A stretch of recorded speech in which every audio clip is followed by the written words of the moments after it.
Post-trip tekshiruv va DVIR. Har ish kunining oxirida siz post-trip safar tugashligi tekshiruvini bajarishingiz shart.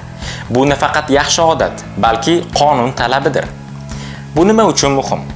Post-trip tekshiruv har qanday xavfsizlik muammosini aniqlaydi va keyingi haydovchi va hattoki bu o'zingiz bo'lsangiz ham transport vositasini xavfsiz haydashi uchun sharoit yaratadi.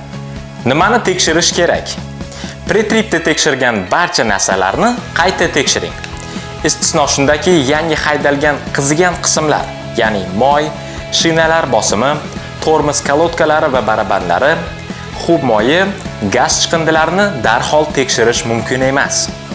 Agar muammo topsangiz, DVIR Driver Vehicle Inspection Report ni to'ldiring va kompaniyangizga xabar bering. Bunga yo'lda aniqlangan va darhol tuzatib bo'lmagan kichik nuqsonlar ham kiradi.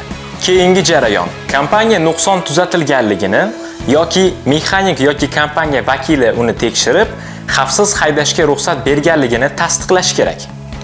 Qachon DVIR talab qilinadi?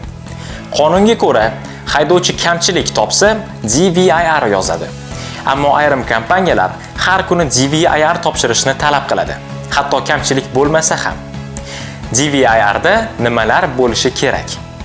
Transport vositasi ID'si, yuk mashinasi va treyler raqami, davlat raqami, kamchilik va nuqsonlar ro'yxati hamda 3 ta imzo.